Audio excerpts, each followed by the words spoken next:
नमस्कार दोस्तों, आज हम सुनेंगे भागवत गीता का दूसरा अध्याय जिसे सांख्य योग कहा जाता है। यह अध्याय गीता का हृदय है। यहीं से भगवान श्री कृष्ण जीवन का ऐसा ज्ञान देते हैं जो आज भी लाखों लोगों का मार्गदर्शन कर रहा है।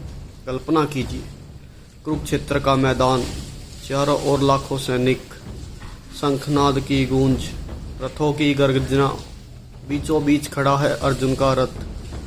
सारथी हैं स्वयं भगवान श्री कृष्ण। अर्जुन श्री कृष्ण से कहते हैं, हे माधव, मेरे सामने अपने ही गुरु, पितामह और भाई खड़े हैं। उनका वध करके मैं कैसे राज्य स्वीकार करूं?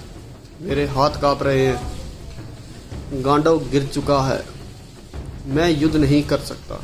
आप ही बताइए क्या सही है, क्योंकि मैं आपका शिष्य हूँ। श्री कृष्ण मुस्कुराते हैं और कहते हैं, हे अर्जुन, यह शोक तुम्हें शोभा नहीं देता। वीर युद्ध भूमि में मोह और कायरता से नहीं बल्कि साहस से खड़ा होता है। उठो और अपने धर्म का पालन करो।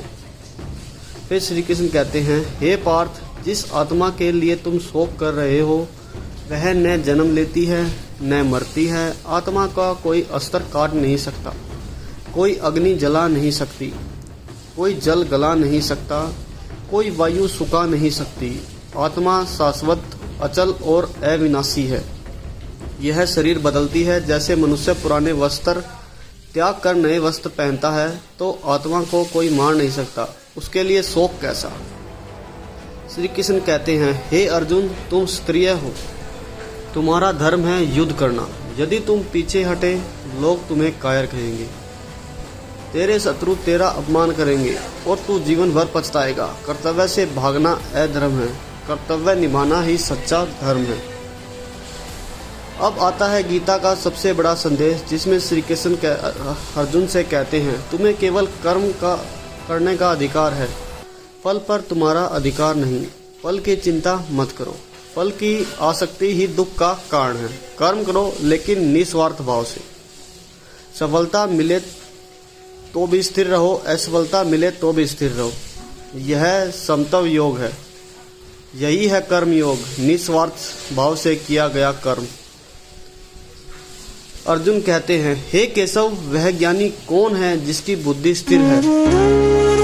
कृष्ण कहते हैं, हे पार्थ, वही है जो सुख दुख, हानि लाभ और जीत हार में सम्मान लेता है, जिसे क्रोध, और मुंह डिगा नहीं सकते, जिसकी इंद्रियां संयमित है, जो बाहर की वस्तुओं में नहीं बल्कि आत्मा के आनंद में जीता है। वह सागर के समान है, नदियां उसमें गिरती हैं, पर वह अडिग और शांत रहता है। ऐसा व्यक्ति ही सच्चा योगी और ज्ञानी है।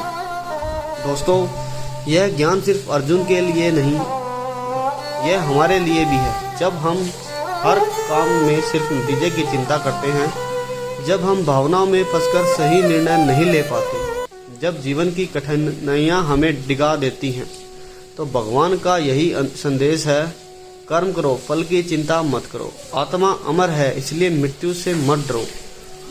स्थित पर्ग बनो, स्थिर, शांत और दृढ़। तो दोस्तों, गीता के दूसरे अध्याय में अर्जुन को मिले जीवन का सबसे बड़ा सत्य, आत्मा अमर है, धर्म का पालन करो और निस्वार्थ कर्म ही सच्चा योग है। अगले अध्याय में भगवान श्री कृष्ण कर्म योग को और विस्तार से समझाएंगे। अगर आपको यह वीडियो अच्छा लगा हो तो लाइक और शेयर करें, और गीता की अगली कड़ी सुनने के लिए सब्सक्राइब करना ना भूलें।